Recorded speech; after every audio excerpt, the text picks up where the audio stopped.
mudanayaal sidaynu ognahay dastuurku waa xeerka ugu sareeya xeerasha waana ka wada dheregsannahay in xeer hoosaadku yahay hanaanka ama hagaha inoo fudaydinaya waajibaadkeena shaqo sidaa darteed waa muhiim in isha iyo saxarka iyo qodaxda aynu ka gurno inagoo waqtiga ilaalinayna haddaan doodayda u gala qodobka 16aad ee xeer hoosaadka golaha wakiilada farqadiisa 10aad waxay sheegaysaa in mudanayaashu leeyihiin gudna fadhiyeed maalinle ah habka mudanayaasha gudna fadhiyeedka looga jarayana cadaynaysaa in gudna fadhiyeed jirto sidaa awgeed mudanayaal maadaama golaha wakiiladu dastuurku u damaanad qaaday mushahar iyo gudna xileed sida ku cad qodobka 74aad ee dastuurka qaranka ma jirto sabab aynu ugu qaadanno gudna fadhiyeed iyadoo macallimiinteena iyo askarteena mushaharka hooseeya ilaa xad ay qaataan waxaan soo jeedinayaa guud ahaan qodobka in laga saaro kama hadlayo gudna xileed iyo mushahar waxaan ka hadlayaa waa gudna fadhiyeed waayo inaguma nihiin golo tadawac ku shaqaynaya qodobka ay xiga xeer hoosaadka kuma qorna laakiin dastuurka weeye golaha wakiiladu wuxuu awood u leeyahay ka doodista celinta ansixinta barnaamijyada xukuumadda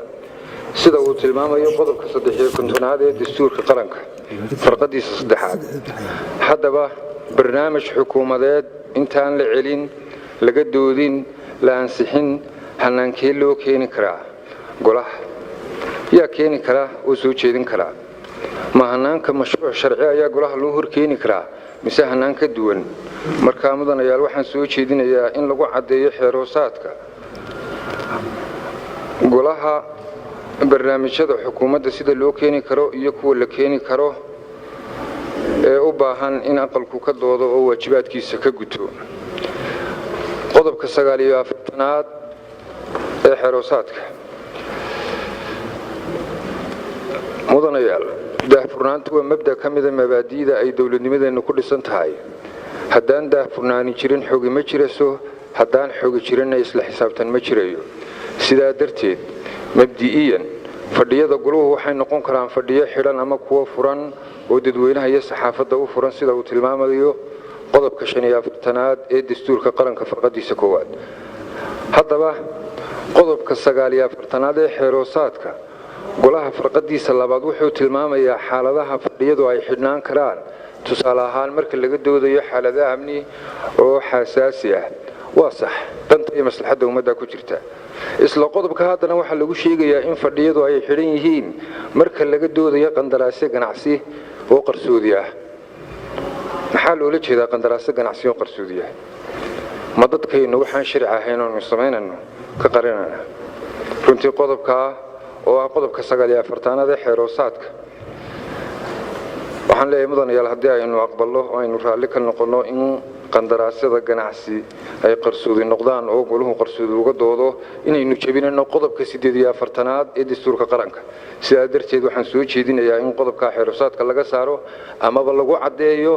qodobkaasi inuu la xiriiro agab ciidan iyo amni qodobka ay xiga mudanayaal golaha wakiiladu wuxuu u gudbinayaa golaha xukuumadda talooyin iyo tilmaamo ku saabsan hogaaminta siyaasadda guud ee dalka sidaa waxaa odhanaya qodobka 53aad ee dastuurka qaranka farqadiisa 4aad xeer hoosaadkeena hor yaalla qodobkiisa 3aad farqadiisa 18aad siduu dastuurku qodobkaasi ugu yaallay si la mid ayuunbuu ugu yaallaa oo waa la soo minguuriyey halkii ay ahayd in xeer hoosaadka lagu furfuro oo lagu faahfaahiyo oo waliba si xeel dheer loogu sharaxo hanaanka tala gudbinta loo marayo waase su'aale talada golaha wakiilada golaha xukuumadda u gudbinaya taladay noqonaysa ma tushir guddoonku muhiim u arkaa mise waa goloweynuhu muhiim u arko mudanayaal waxaan soo jeedinayaa in xeer hoosaadka lagu caddeeyo sida aqalku u gudanayo mas'uuliyadda dastuuriga ah ee qodobkaasi waajib yeelay qodobka 21aad ee xeer hoosaadka sida ku cad qodobka 21aad ee xeer hoosaadka amaba qodobka 46 ee dastuurka qaranka goluhu sanadkii wuxuu yeelanayaa 3 kal fadhi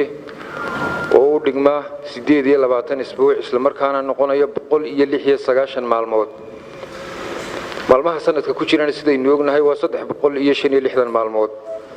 taa macnaheedu waxa weeye in aynu sanadkii 6 bilood fasaxnahay amaba 5 bilood iyo 15 cisho 6 bilood ee aynu sanadkii shaqaynana 4 saacadood ayaan maalintii ka shaqaynana sida ku cad qodobka 16aad ee xeeroosaadkan idin hor yaala haddaba qabyada sharciga ee taalla markaan eego iyo waajibaadka dastuurkeena saaray iyo dhaartii aynu marnay marnaba ilama saxsanaa ilamana qumanaa in fasaxyada qaabka caynkaas aynu u gallo waa in xeeroosaadka ay ku cadaataa labadii kala fadhiba in 4 weeg ugu yaraan sidoo dastuurku waajibiyay